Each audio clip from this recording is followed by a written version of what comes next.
Hi, I'm Pastor Don Clark from Rivers of Mercy Church, and today I have, for real, now I've said this over and over and over and over again, but today, for real, I have my good friend with me, Dr. Billy Meyer, and he is here. We're out here at his place, out at Countryside Animal Hospital. And is it in Jersey or is it in Newton County, Dr. Meyer? Well, it's actually in Jersey. It's in Walton County. It's in Walton We're County, still in okay. Walton County, but it's in Jersey. Our physical address is Covington, but we are in Jersey. Nice place. I just got the grand tour out here, and definitely a great place to bring your animals if you have an animal. But one of the reasons that we wanted to come to you today and talk to you today was because of an event that we have coming up on the 27th of October. And this is the second annual Animals and the Kingdom. And I'm going to let Dr. Meyer just tell you a little about it, because this is the brainchild of Dr. Meyer. I am, if you know me, I'm the kind of guy that when you come to me and you say, listen, I want to do this, I want to do that, no matter how big or no matter how grandiose it is, I'm like, yes, we can do it. So Dr. Meyer came to me about a year ago and said, listen, we need to do this together to give the kids a great place to go. And I'm like, yes, let's do that. So what exactly, Dr. Meyer, is Animals in the Kingdom?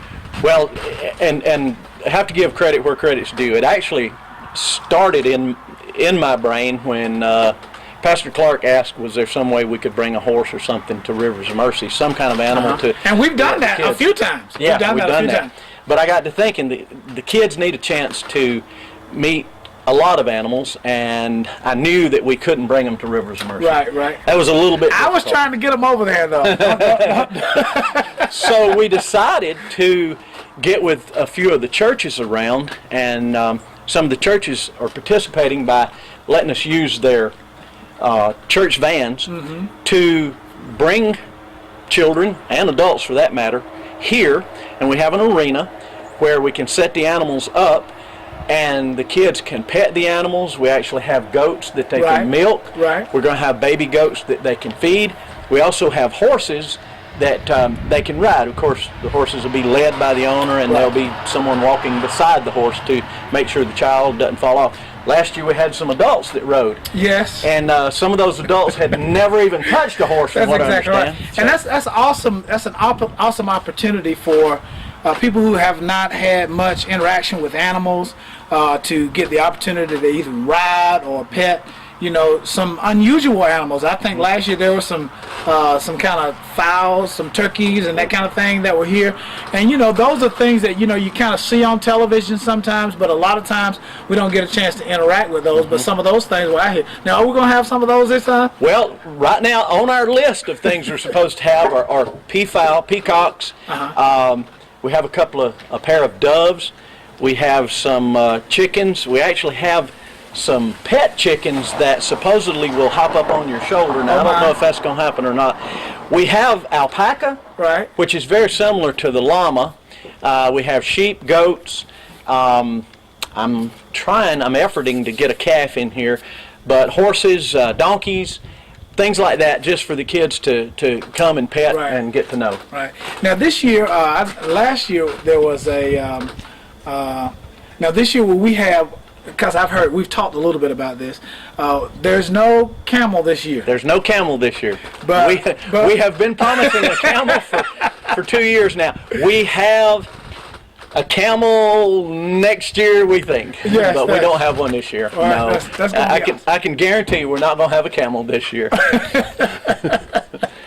Well, now, one of the things that we wanted to talk about was the logistics of how we're going to do this, and how, if you are watching, how you can actually get your kids to come over. Now, we want to make sure, I think it's going to be all right for people to drive out here if they want to drive out here. Sure. But there's parking and everything. But I think one of the things that we're going to do, there will be buses that will be leaving, if it's like it was last year, every 30 minutes from Rivers of Mercy Church. And Rivers of Mercy Church is at 714 Davis Street.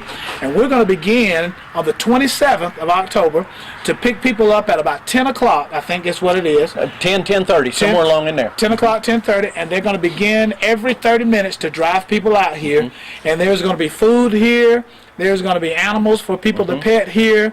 There's going to be we think that there's going to be a jump house here. We don't know. We're not 100% sure about that, but we believe that it very well may be.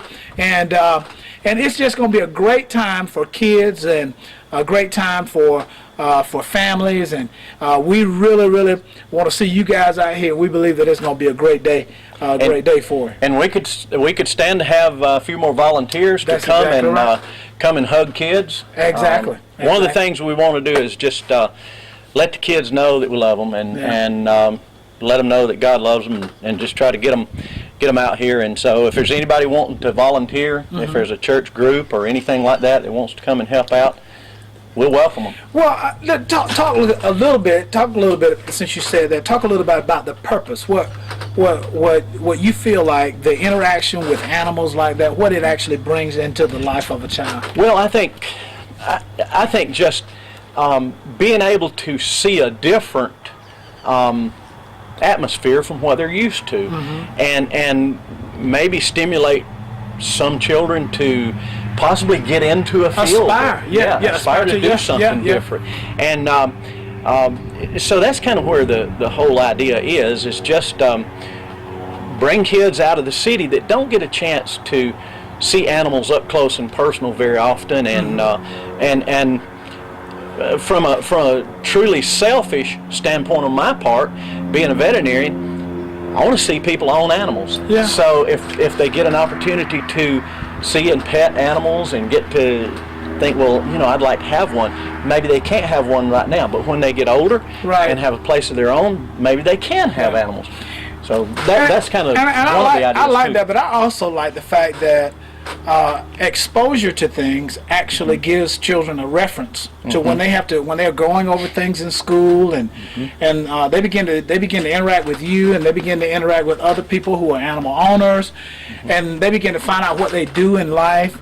Then people begin to say, oh, I remember somebody that was doing that. It gives them something to aim towards. It gives them something to begin to dream about.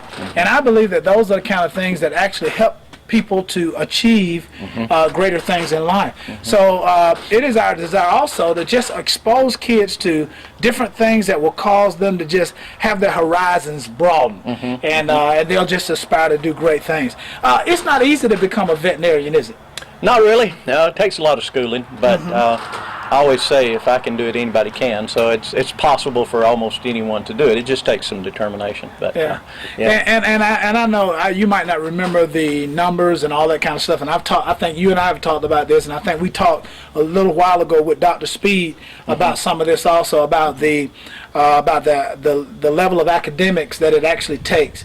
So if a child is actually desiring to be a veterinarian, then when he gets into 6th, 7th, and 8th grade, he really needs to be applying himself towards his books, because the acceptance, I think, is it a B average? You gotta have above a B average. You need to have in an A average, and the time to start with that learning process and learning ability is when they're young, and they need to really start learning how to study, learning how to remember things, and get into a process of applying themselves and doing well, and then when they get into college and apply to vet school and that kind of thing, the application process is tough.